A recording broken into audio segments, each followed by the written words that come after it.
Chemistry is awesome. Okay, so let's start with the first question. Right. Okay, so ethane can be cracked at high temperature to yield ethene dan juga hydrogen gas according to the equation. So bila you tengok perkataan crack ni, kan you tengok macam crack macam pecah pula kan. Crack ni adalah the other word untuk dissociation ataupun decompose. Kadang-kadang dia gunakan istilah crack lah, cracking, the cracking process, cracking reaction. Maksudnya dia nak split lah. Maksudnya daripada suatu compound, dia nak hasilkan dua compound contohnya. Maksudnya daripada ethane, dia boleh crack dia jadi ethene dan juga hydrogen gas. Itu maksud cracking, cracking reaction ataupun cracking process.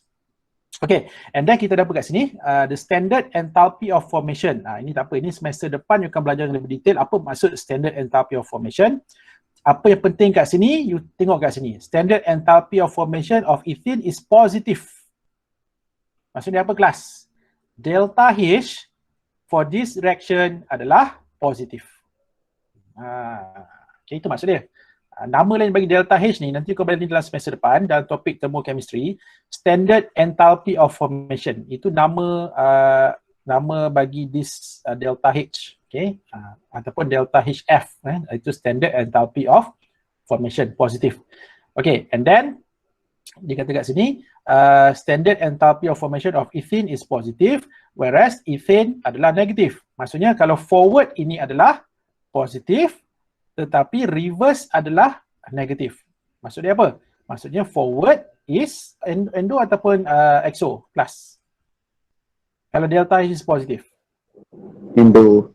Yes, maksudnya forward adalah endothermic. Okay. While reverse is exothermic. Itu maksud dia. And then seterusnya, state the effect on the equilibrium constant Kp due to the changes of the temperature dan juga changes of pressure. So kita start dengan yang pertama dulu. What happen to the system kalau kita change the temperature? Okay. So sekarang apa kita buat? Katakanlah let's say kita start dengan kita increase the temperature class. What happen kalau kita increase the temperature? Ini kalau saya rewrite balik this equation. Okay, C2H6 gas, kita ada ethene dan juga hydrogen gas. Remember, forward positif kan? Delta H positif. Maksudnya apa? Forward tadi adalah endothermic. So kalau forward is endothermic, di mana kedudukan heat class?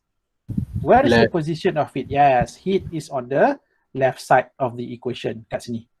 Jadi sekarang ni, let's say, apa kita buat? Kita increase the temperature. Katalah kita increase the temperature. Maksudnya apa? Heat bertambah. Bila heat bertambah, what will the system do? System akan favors which reaction? Endothermic atau exothermic? Exo. Yes, jadi system akan favors exothermic. Kenapa? Sebab system needs to ini kelas. Jadi in this case, what happen? When temperature increases, the equilibrium will shift to the right. Maksudnya sistem akan shift to the right. Sebab apa dia shift to the right? Because dia nak lower the temperature. Dia nak mengurangkan suhu by absorbing the additional heat supply. Okay, dan apa jadi? Bila dia shift to the right, so dia akan produce more products. Maksudnya lebih banyak produk terhasil, reactant akan berkurangan. Jadi bila produk banyak, reactant berkurangan, apa jadi pada nilai Kp? What will happen to Kp? So Kp akan increase. Itu kalau kita increase the temperature. Tapi kalau kita buat the other way, kita decrease the temperature. Okay, so when temperature is decreased, dia akan opposite lah. Dia akan terbalik pada yang pertama tadi. Maksudnya kali ni equilibrium will shift to the left. Kenapa equilibrium can shift to the left? Sebab bila kita decrease the temperature, heat sini berkurangan. Jadi sistem kena produce more heat. So for the system to produce more heat, that's why dia sistemnya akan favors exothermic reaction. So dia akan produce more heat, that's why dia akan shift to the left. Sampai bila? Okay, dia akan shift to the left, right? And then dia akan hasilkan more heat, and at the same time dia akan produce more of reactants. Jadi bila reactant bertambah, produk berkurangan. So what happened to Kp?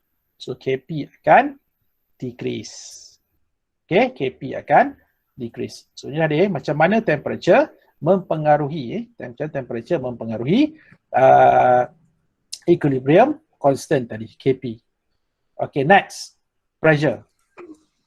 Okay, kelas. Kita dah bincang tadi, pressure. Does pressure affects the value of K? Pressure, come on. Pressure mempengaruhi tak nilai K? P, tak kan? Jadi itulah jawapan dia. Value of Kp remains unchanged, regardless of whatever the pressure you kenakan, sama ada you increase the pressure ke, you decrease the pressure ke, you increase the volume ke, you decrease the volume ke. So apa jadi adalah Kp tetap sama dia punya nilai dia. Sebab apa? Sebab Kp tidak dipengaruhi oleh pressure. Hanya temperature sahaja. Remember, temperature sahaja yang akan affects the value of Kp ataupun Kc class. Okay, now kita pula question number 2. Okay, so here you were given a reaction. Kita ada iron oxide, solid, reacts with 3 moles of hydrogen gas, okay, to produce 2 moles of solid iron, dan juga, dia tertinggal ni, ada plus kat sini. Okay, dan juga 3 moles of water vapor.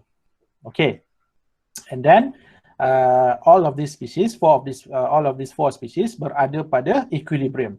Okay, next kita kata kat sini, a mixture containing 1 mole of iron oxide, 0.1 mole of hydrogen gas, okay, was allowed to react in a 2 liters flask. Okay, in 2 liters flask at 613 Kelvin, dia punya temperature class. Okay, temperature dia. At equilibrium, the value of Kc obtained was 0.064. Okay, the question here is, yang pertama sekali, calculate the concentration of water, vapor dan juga hydrogen gas at equilibrium. Okay, kita buat A dulu kelas. Macam nak selesaikan A? High stable. Yes, so kita akan buat apa? Kita akan construct ice stable class. Ice stable. Kita akan buat ice stable. Jadi, macam biasalah untuk you nak start dengan ice stable ni, firstly, pastikan bila you nak buat ice stable, always tuliskan dia punya equation dulu. Okay, di equilibrium equation tadi lah yang diberi dalam soalan kan. And then kita akan construct the ice table. Okay, so since kita nak kira equilibrium concentration, so that's why for this ice table, we are going to use ice table for concentrations. Concentrations. Okay, right. So let's start dengan iron oxide. So, apa kita nak tulis kat sini? Iron oxide. Remember solid plus solid, kita nak masukkan tak dalam ice table? Come on. Tak. Tak kan? Jadi nak letak apa kat sini? Letak apa kat sini? Letak apa? Ya je. Kita letak dash. Yes, letak dash plus. Sama juga dengan iron. Sebab apa? Sebab these two, iron oxide dan juga iron ni, dia tak masuk dalam Kc ataupun Kp. That's why these two were excluded daripada Kp dan juga Kc expression. Jadi kita hanya fokus pada dua ni saja, pada hydrogen dan juga water vapor. Okay, sebab tu dalam soalan pun dia minta you kira apa? Concentration of water dan hydrogen saja pada equilibrium. Dia tak minta you kira solid dua ni, tak ada sebab memang dia tak berubah, kepekatan dia tak akan berubah. Okay, and then kita kira dulu untuk hydrogen initial dia. So hydrogen berapa? Walaupun dia bagi kat sini 1 mole of iron oxide, ini sebenarnya sebagai distractor je. Saya nak distract you all saja ni. Sebenarnya ni kita tak gunakan pun untuk calculation ni. Yang kita akan fokus ini, 0.1 mole hydrogen gas was allowed to react. Jadi to calculate dia punya initial concentration berapa? 0.1 bahagi berapa kelas? Divide by 2 liters. So dapat berapa ni? Dia akan dapat 0.05. Betul tak? Kan? 0.1 bahagi 2, dia akan dapat 0.05. Okay, so ini initial concentration of hydrogen. Okay, what is the initial concentration of water vapor?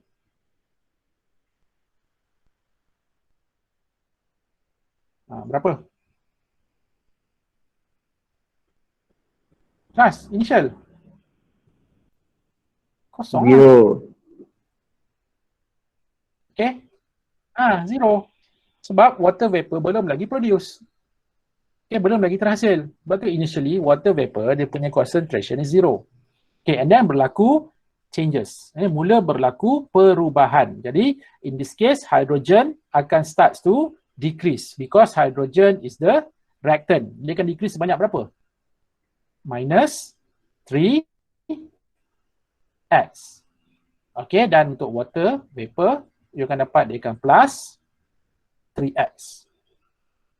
Okay, so clear everyone? Okay, seterusnya at equilibrium.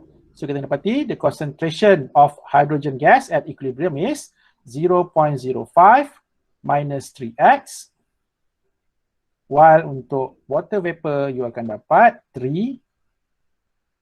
Itu dia punya equilibrium concentration. Okay, since kita nak calculate, okay, apakah dia punya nilai of these two at equilibrium, concentration of hydrogen gas and also concentration of water vapor at equilibrium. So the next step that yang you all kena buat adalah kita akan masukkan dalam apa kelas?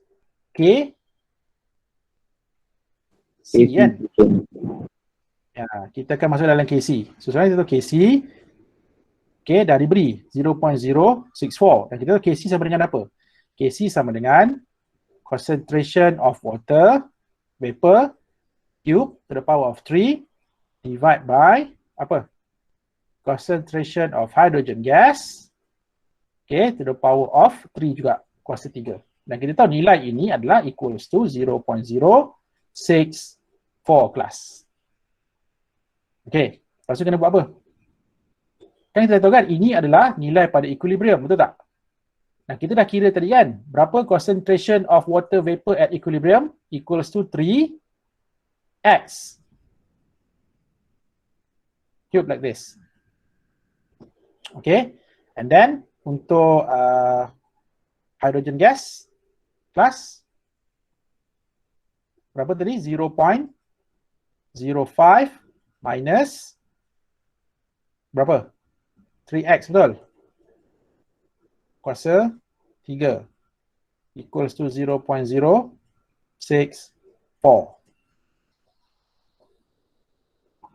Okay, so solve for x.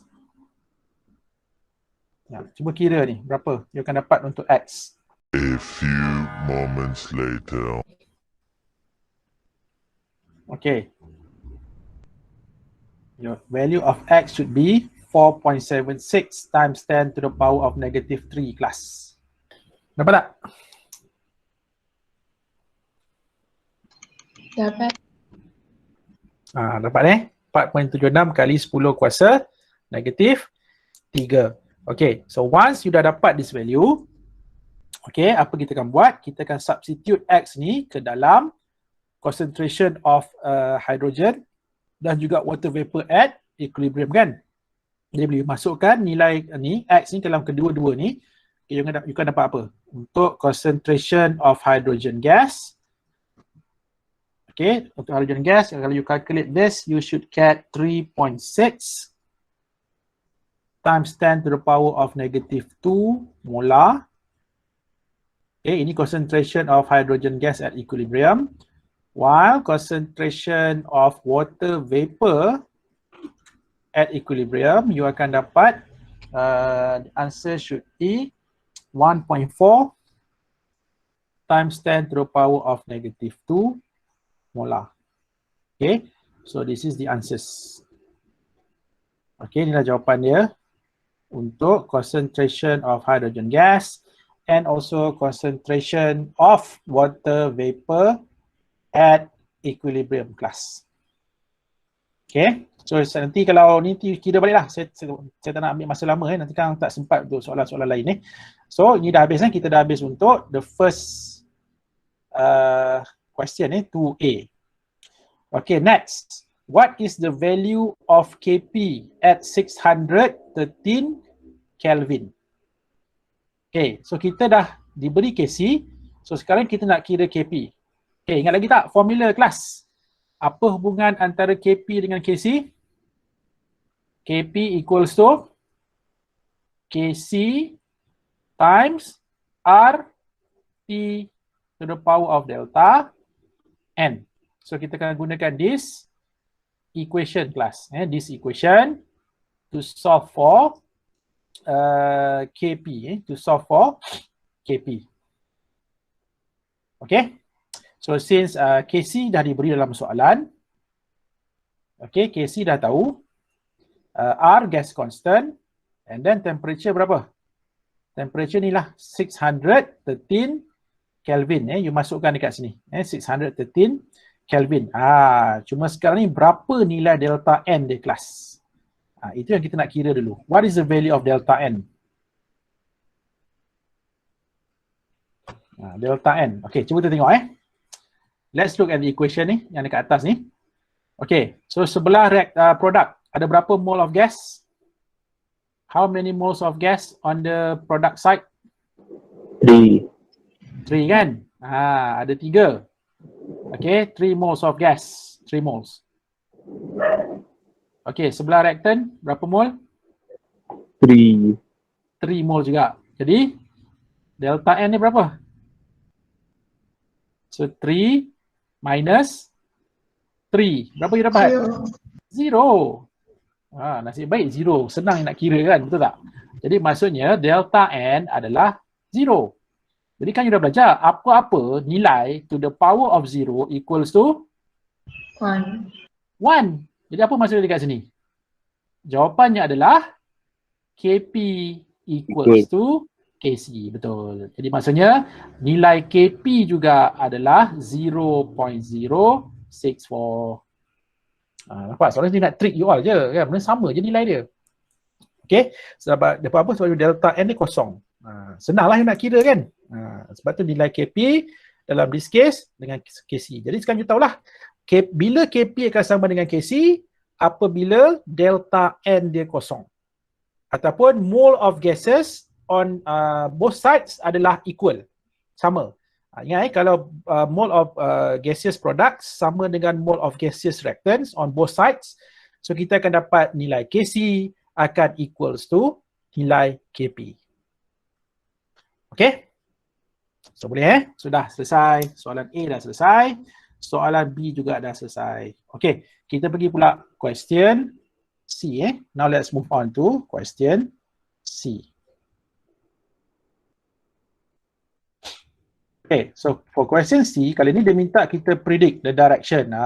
Maksudnya, kita kena tahulah sama ada sistem itu akan shift to the left ataupun shift to the right until equilibrium is reached. Sampailah equilibrium dicapai. Okay, so macam biasa, firstly kita akan tengok apa? Kita akan identify apakah disturbance dia, apa gangguan dia. Okay, next, kita tengok soalan C. Okay, yang pertama. Predict the direction of the reaction if some hydrogen gas is added to the equilibrium mixture. Okay, kelas. Maksud dia apa kat sini? Kita increase kepekatan hydrogen gas. Ini disturbance dia. Nampak? Kita increase kepekatan hydrogen gas. So what will the system do, kelas? Sistem akan decrease the concentration of hydrogen. So kalau macam mana sistem nak decrease concentration of hydrogen? More forward direction. Yes, betul. Jadi in this case, the reaction akan shift to the right. Okay, shift to the right. Okay, seterusnya. The volume of the flask is decreased. Kali ni kita kurangkan kepekatan, kita kurangkan isi padu. Kita kurangkan volume. Kita kurangkan volume of the flask ataupun maksudnya bekas tu, okay, kita compress lah, kita compress the gas ataupun compress the system. Okay, ingat lagi tak? Kalau kita compress ataupun kita increase pressure, sekarang kita tahu kan, bila kita volume decrease, maksudnya apa? Pressure akan increase kan, betul? Kan? Ini kita bincang sebelum ni kan. Jadi kita dah bincang tadi, awal-awal tadi, apa jadi kalau kita increase pressure? Sistem akan shift side mana? Kelas. Which side? Ni, sekarang ni kita tengok kita ada bekas. Kan? Kita decrease the volume. Kita compress lah, kita compress. So maksudnya, volume dah berkurangan. So, bila volume berkurangan, apa jadi pada ruang? Ruang jadi sempit kan? bila volume dah decrease, dia punya space dah limited. So bila space dah limited, takkanlah sistem nak produce something yang lebih banyak bilangan mol dia, betul tak? So sistem akan buat apa? Dia akan shift to the side di mana bilangan mol gas dia adalah kurang, kan? Supaya kena faham, bila volume decrease, what happen to pressure? Pressure akan increase. Itu gangguan dia. Pressure akan bertambah. Jadi sistem akan buat apa? Sistem akan decrease the pressure. So for the system to decrease the pressure, the system needs to shift to the side with fewer moles of gas. Betul tak? Fewer moles of gas. Jadi sekarang cuba kita tengok kelas. Sekarang ni, cuba kita tengok. Sebelah produk ada berapa mol gas? 3. 3 moles. Sebelah reactant ada berapa mol gas? 3. 3 juga. Macam mana ni kan? Dua-dua belah sama mol kelas. So sistem akan shift ke mana? Remain constant rasa. Yes, good, correct. Dalam kes ini, soalan ni memang saya suka soalan ni. Dia memang trick you all betul-betul punya kan. Kalau siapa yang tak faham ni memang dia akan lost untuk jawab soalan. Dalam kes ni, jawapan di kelas adalah the position of equilibrium remains unchanged. Sebab apa? Sebab both sides dia punya mole of gas sama. Jadi maksudnya dalam kes di mana sebelah reactant, sebelah produk, bilangan mole of gas sama, you increase the pressure ke, you decrease the pressure ke, dia tidak mengubah position of equilibrium. Dia tak akan shift to the left, dia tak akan shift to the right. Dia akan kekal sama. Dia akan kekal sama. So that's why in this case, the position of equilibrium remains unchanged. Unless contohnya katakanlah kalau sebelah reactant ke mol dia lain ataupun sebelah produk ke mol dia lain, itu baru dia akan berlaku shifting. Sama ada to the left ataupun to the right, bergantung kepada apa gangguan pada pressure itu. You increase the pressure ke ataupun you decrease the pressure. Okay, tapi kena keep in mind saya ulang balik sekali lagi Ingat, when the pressure is increased, dia akan shift to the side with fewer moles of gas. Tapi kalau pressure decrease, dia akan shift to the side with more moles of gas. Okay, dalam kes ni tak adalah sebab dua-dua belah sama bilangan mol dia. Okay, so boleh faham tak yang kedua ni sebab tu kena tengok betul-betul tengok betul-betul pada equation. Right, and then yang tiga kelas. What happen kalau kita add 0.5 mole of iron oxide is added to the mixture at equilibrium?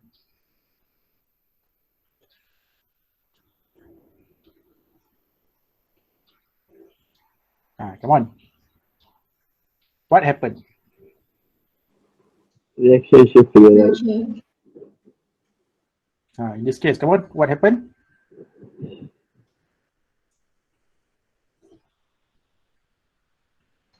Remain unchanged. Okay. Come on, apa jadi? Apa jadi?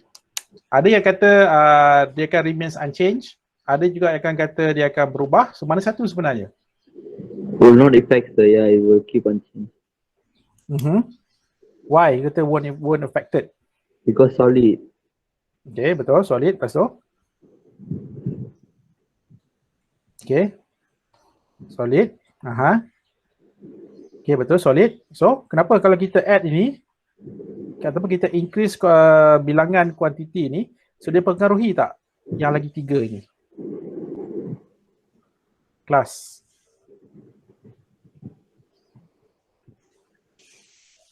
Come on, anyone? Siapa nak try? Okay, so apa jawapan dia? So in this case, okay, jawapannya adalah okay, the position of equilibrium remains unchanged. Kenapa kelas? Why? Why? Kenapa? Sebab solid, kan you ingat lagi tak? Solid masuk tak dalam KP ataupun KC? No, Kan? sir. Tak ada kan? So that's why in this case, okay, the position of equilibrium remains unchanged. The position of equilibrium remains unchanged. Okay, so ingat whatever species yang tak termasuk dalam KP ataupun KC, normally dia tak akan affect lah. Dia tak akan affect the equilibrium position. Okay, so Sure. habis? Yes. So, but by adding by increasing the concentration, right, it will never affect the production of what H2O or what. Okay, betul. Macam ni tau. Dia macam ni. You tengok dalam kes ni, kalau you add ini pun, apa kan jadi? Okay, betul. Hydrogen akan bertindak balas dengan additional. Ni, dan dalam masa yang sama, ini berkurangan, so ini juga akan bertambah. Jadi seolah-olah macam dia memang tidak mengubah lah. Dia tidak akan mengubah nilai KC ataupun KP tu. Sekarang kita nak fokus pada the value of KC dan KP. Berubah tak? Okay, you jangan salah faham. Betul. Bila kita add iron oxide, betul. Hydrogen akan berubah. Iron dan juga water vapor juga akan berubah. Tetapi bila kita kira dia punya nilai KP ataupun KC, nilai KP dan KC dia akan tetap sama. Okay, you faham sebab tu equilibrium position remains unchanged class. Okay, next. The values of KP at certain temperatures for the following reaction are given the table below. Deduce whether the forward reaction is endothermic or exothermic. Okay, so now let's look at the table class. You tengok at 700 Kelvin, see, dia punya nilai KP adalah 3 times 10 to the power 4. Okay, tetapi pada temperature 1000 Kelvin, 1000 Kelvin, apa jadi pada KP class? KP berkurangan. Nampak? Pada lower temperature, KP dia tinggi. Tapi pada higher temperature, KP dia berkurangan. So what do you think? Is forward reaction endothermic or exothermic? You ingat lagi tak? Kalau KP tinggi, ingat kita dah pernah bincangkan value of K, magnitude of K. So kalau the value of K is high, tinggi ataupun is large, apa maksud? At equilibrium, kepekatan apa banyak? Class. Product. At equilibrium. Yes. Maksudnya kepekatan produk dalam kes ni tinggi. Tetapi pada higher temperature, kita dapati concentration of A dan juga concentration of B2, so ini yang tinggi. Jadi apa yang nampak dekat sini? Apa yang nampak dekat sini? At lower temperature, the system favors to produce apa? At lower temperature. Product. Apa tak? Maksudnya at lower temperature, sistem lebih suka hasilkan produk. Tetapi at higher temperature, sistem akan favors untuk hasilkan more reactants. Jadi apa yang nampak kat sini? Apa maksud dia? Kalau kita rewrite di equation, saya tuliskan balik semula di equation. Okay, kita dapat 2 moles of AB. Okay, sekarang kita tahu maksud dia apa? Reverse ini adalah apa kelas? Endo. Nampak? You increase the temperature. Jadi maksudnya reverse adalah endothermic. Nampak tak? Bila kita increase, kita raise the temperature, system akan shift to the left. Sebab dia akan produce more of A, dia akan produce more of B2. Jadi kalau reverse adalah endothermic, so forward dia adalah apa? Forward dia adalah exothermic. Okay? So itulah dia jawapan untuk this question. Ya, apa tu? Apa yang pecah tu? Sure. Yes. For this, we don't need to show any explanation. Just write this in a paper. No, actually you kena cerita sikit lah. Ni saya bagi dalam bentuk point form je. Okay, you all kena elaborate lah. Contohnya, apa maksud bila KP tu tinggi, kan? You kena cerita sikit lah, kan? Ni saya takkan rasa nak tulis everything dalam ni. Okay, nanti tu you all punya parts lah. Itu you punya parts. You tulis lah, you elaborate sikit lah, buat sedikit elaboration. Okay. So kelas kita pergi pada the last question of the day. Question number 4. Nitrogen 4 oxide dimerized as follows. Okay. And then given here dia punya delta H is negative class. Apa maksud delta H negative? Delta H negative means forward endothermic or exothermic? Endo. Really exothermic. Forward adalah exothermic. Kan? Forward is exothermic. Reverse adalah endothermic. Okay. So sekarang soalan tanya, based on Ducharteliès principle, suggest ways that we could increase the amount of product. Jadi in this case, kita nak apa tahu kelas? Kita nak supaya this reaction always shift to the right. So macam mana kita nak pastikan supaya shift dia punya net reaction itu akan always shift to the right, Jadi apa yang boleh kita buat? Okay, yang pertama, what could be done, okay, to increase the production of N2O4 adalah kita remove N2O4 from the system. Betul tak? Inilah. Maksudnya macam mana tahu? Kalau sistem ni, katalah kita keluarkan N2O4. Once N2O4 dah terhasil, you keluarkan dia. So bila kita keluarkan dia, sistem akan buat apa? Sistem akan ganti balik. Sistem akan produce more N2O4. Kita keluarkan lagi, dia produce lagi, kita keluarkan lagi. Faham tak? Sebab tu kita akan remove N2O4 from the system. That's why sistem akan produce lebih banyak lagi N2O4. Sebab kalau kita tak keluarkan N2O4, dia akan remain macam tu lah. Sebab kan you dah faham kan, at equilibrium, concentration tak berubah. Nampak tak? So that's why bila kita keluarkan N2O4 from the system, sistem baru akan cover balik the loss of N2O4 tadi. Dia akan produce more of N2O4. Itu cara yang pertama. Okay, yang kedua apa? Kita boleh add more NO2 to the system. Kali ni kita tambahkan NO2. Kenapa? Sebab bila kita tambahkan more NO2, itu disturbance dia. Kan? Increasing concentration of NO2. Dan apa sistem akan buat? Sistem akan consume this additional NO2 by producing more of N2O4. See? Sama juga kan? Maksudnya sistem akan shift to the right juga. Add more NO2 into the system. Jadi kedua-dua ni adalah faktor apa? Faktor concentration class yang kita bincang sebelum ini. Okay, apa lagi selain daripada these two? What could be done to increase the production? Okay, kita juga boleh ubah temperature tu nantilah, sebab saya punya jawapan ni saya buat untuk volume dulu. Okay, yang ketiga kelas, what could be done adalah kita boleh decrease the volume of the container. Kan, contohnya kan, katalah asalnya you buat reaction itu pada this volume. Okay, and then let's say kita compress dia. Kita compress the mixture. Katalah kita decrease volume dia pada V2. Kita decrease the volume. So bila kita decrease the volume, apa jadi? Total pressure akan increase. Kan? Total pressure akan increase. So bila total pressure increase, what will the system do? System akan shift to the side. Remember, kalau total pressure increase, system akan shift to which side? Lower mole. Yes, lower moles of gas. Yes, lower moles of gas. So in this case, on the left side, 2 mole. Right side, 1 mole. Kita nak dia shift to the right. So that's why in this case, bila kita decrease the volume of the container, system akan shift to the right by producing more of N2O4. Okay? And then last kali ni, yang ramai yang jawab temperature tadi kan? Betul. Okay, yang keempat, what could be done actually adalah kita decrease the temperature. Kenapa kita decrease the temperature? Plus, because kita tengok kat sini kan, negatif. Maksudnya forward adalah exothermic. So bila forward exothermic, di mana kedudukan heat? Heat dekat mana?